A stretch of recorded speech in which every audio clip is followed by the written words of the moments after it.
Senhor esteja convosco. Ele está no meio de nós. Proclamação do Evangelho de Jesus Cristo segundo Marcos. Glória a vós, Senhor. Naquele tempo, Jesus foi a Nazaré, sua terra, e seus discípulos o acompanharam. Quando chegou o sábado, começou a ensinar na sinagoga. Muitos que o escutavam ficavam admirados e diziam: de onde recebeu ele tudo isso? Como conseguiu tanta sabedoria? E esses grandes milagres que são realizados por suas mãos? Este homem não é o carpinteiro, filho de Maria, irmão de Tiago e José e Judas e de Simão? Suas irmãs não moram aqui conosco? E ficaram escandalizados por causa dele. Jesus lhes dizia: um profeta só não é estimado em sua pátria, entre os seus parentes e familiares, e ali não pôde fazer milagre algum. Apenas curou alguns doentes, impondo-lhe as mãos, e admirou-se com a falta de fé deles. Jesus percorria os povoados das redondezas, ensinando. Palavra da salvação. Glória a vós, Senhor. Meus amados irmãos e irmãs, a liturgia de hoje nos convida a perseverar diante dos obstáculos, das dificuldades, das rejeições e seguir adiante, não se deixando abater por estas realidades. Realmente não é fácil não se deixar abater pelo sofrimento, pela dor, até mesmo trazendo como exemplo esta realidade da pandemia. Muitos tinham a esperança que entrando este ano já seria mais tranquilo, mas nós vemos que não é bem assim. Por isso, talvez você tenha desanimado até mesmo diante da realidade da fé, porque você tem rezado, mas não tem escutado a voz de Deus, ou até mesmo não tem percebido aquilo que Deus, pode fazer ou já realizou na sua vida. Por isso, a fé é condição necessária para que Jesus possa atuar na nossa vida e na vida dos seus discípulos. Veja, seguir adiante, não se deixando abater, mas tendo plena confiança em Deus e na sua palavra, nós podemos muitas vezes nos desanimar por causa da nossa falta de fé. E por isso a fé, ela é condição essencial e necessária para que o Senhor possa atuar em nós, para que Ele possa conceder as suas graças, para que Ele possa realizar em nós uma obra nova.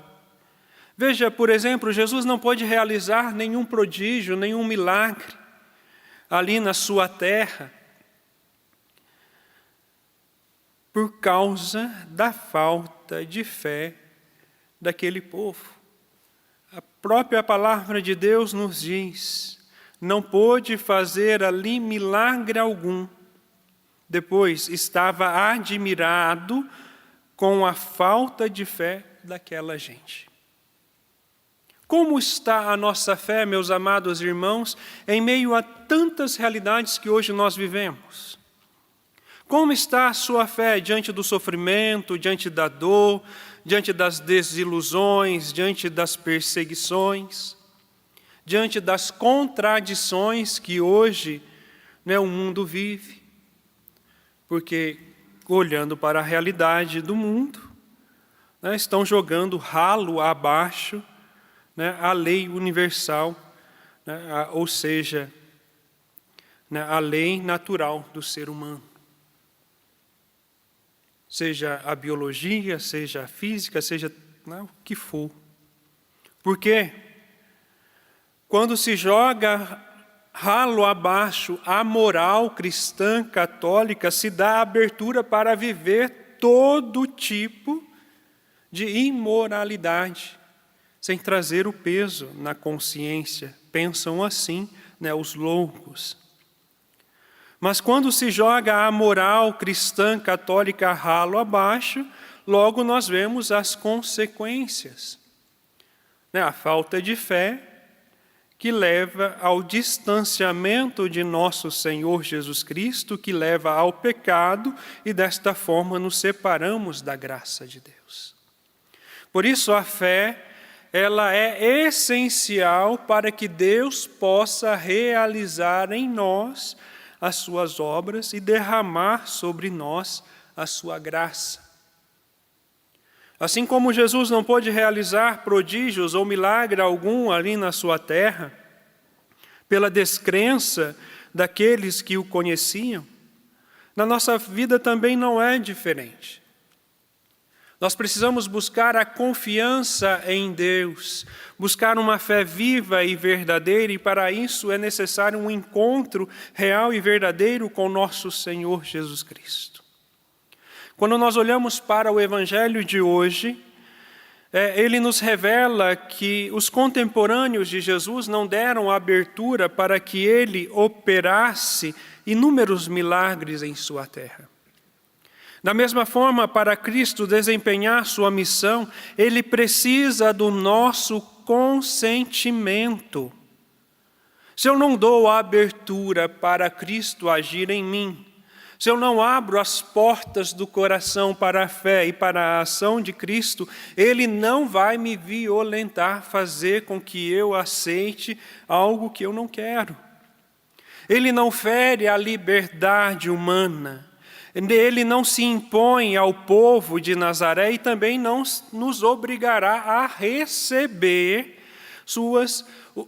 as suas obras e os seus prodígios, seja as curas, seja os benefícios das graças que ele derrama diariamente. Por isso nós precisamos entender que quando estamos passando por momentos difíceis, meus amados irmãos, seja em nossa vida, seja em nossas comunidades, seja dentro da realidade de igreja, ou seja dentro da realidade que nós vivemos, devido à realidade da doença, devido à perseguição, às incompreensões e tantas outras realidades, assim como as desilusões, o Senhor não suprime nossos anseios, mas espera que nós peçamos com fé as suas dádivas.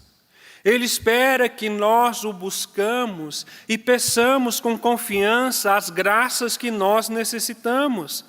E Ele quer derramar estas graças, Ele quer derramar os seus dons, Ele quer derramar sobre nós a sua força para que nós possamos trilhar um caminho de santidade, mas Ele não vai agir na nossa vida contra a nossa vontade. Por isso é preciso abrir as portas do coração para buscarmos esse encontro pessoal e verdadeiro com nosso Senhor Jesus Cristo. Por isso, meus amados irmãos, nós precisamos saber pedir a Deus pela sua ajuda.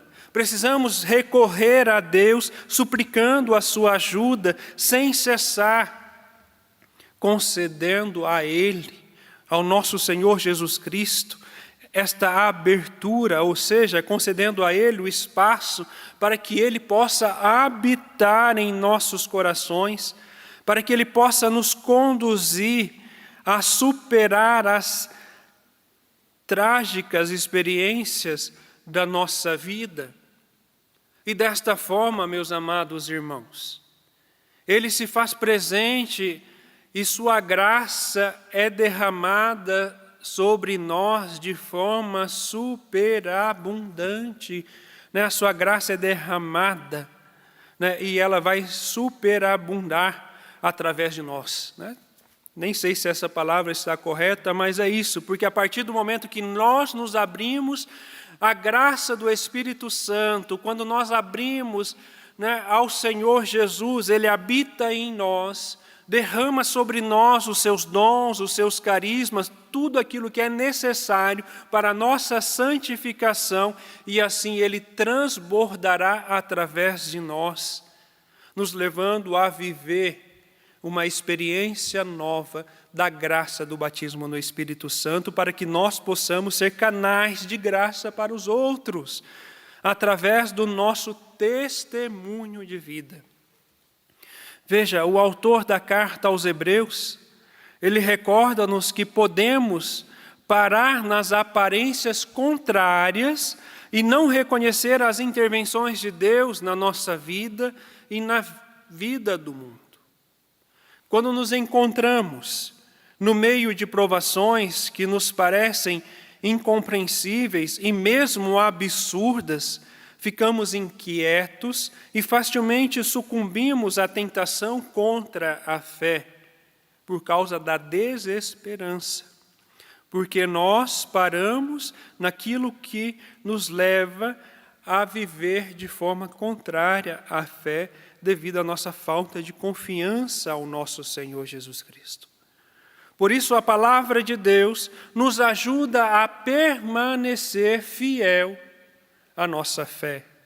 Mesmo em meio ao sofrimento, mesmo em meio às dores, mesmo em meio a uma pandemia, que não é a primeira e talvez não será a última na vida da humanidade, a não ser que nosso Senhor Jesus Cristo volte antes, mas para que nós possamos viver essa expectativa do Senhor que voltará, nós precisamos dar esta abertura, buscar na palavra de Deus a ajuda e os auxílios necessários para que nós possamos permanecer firmes na fé.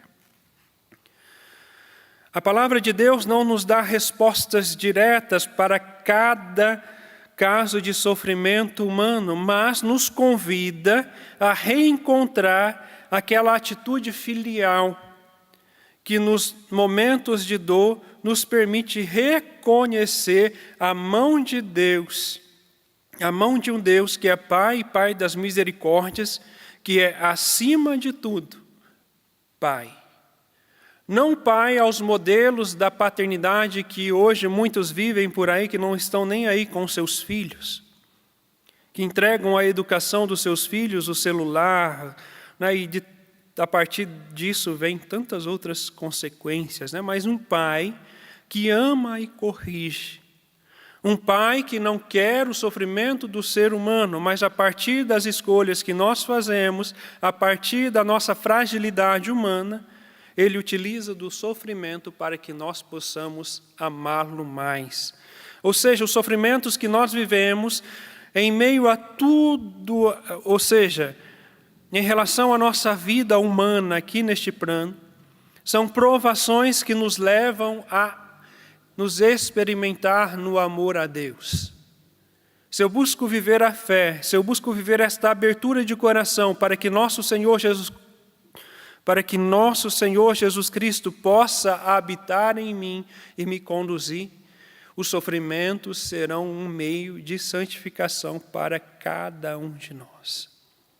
O homem, pelo mistério de sua liberdade, Deus jamais lhe retira este dom, mas ajuda-o a crescer numa atitude de confiança e de abandono nele, mesmo quando nos vemos em situações de lágrimas e sangue. Jesus não nos abandona.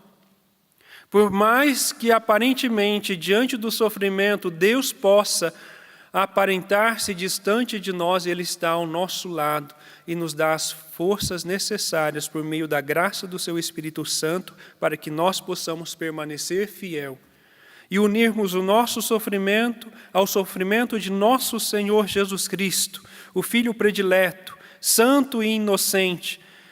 Ele não foi poupado. Ele sofreu. Por isso o castigo que nos salva caiu sobre ele, e fomos curados pelas suas chagas. E é através das chagas de Cristo que nós seremos capazes de permanecer fiéis diante das chagas que nós vivemos.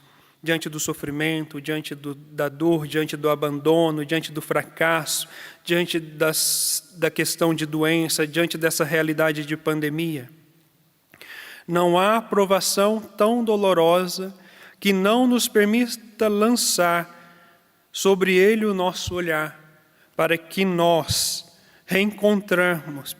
possamos reencontrar nas suas lágrimas de compaixão a certeza de que a dor e o sofrimento não são maldição, mas são vias de santificação, caminho que o próprio amor nos faz, caminho que o próprio Cristo percorreu, caminho que o amor nos faz percorrer seguindo os passos de nosso Senhor Jesus Cristo.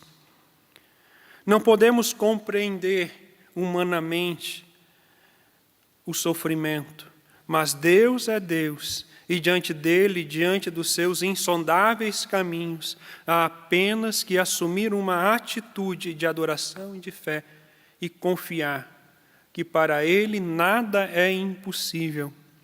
O maior escândalo para o nosso coração consiste em que não só o sofrimento não nos seja retirado, mas que o próprio Deus tenha vindo para o meio de nós em pobreza e insignificância e derramou suas lágrimas, derramou seu sangue por amor a cada um de nós.